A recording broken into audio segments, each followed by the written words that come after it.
addictive personality and you were addicted to food before, then your addiction just finds a new place to rest after surgery.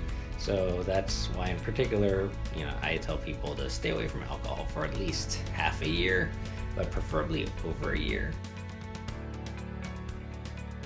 Something additional about alcohol is once you get these bariatric surgeries, you become sensitized to alcohol and its effects. So not only, is food gone in your ways of coping with problems, but alcohol becomes much more potent for you.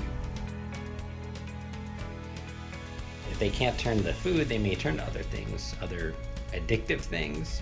And, historically that's been gambling too, dating or sexual promiscuity, and then drugs and alcohol. Most people are probably healthier after bariatric surgery. You can get into nutritional deficiencies, but that's pretty rare. But if your addiction is significant, then yeah, your odds of dying from it are higher.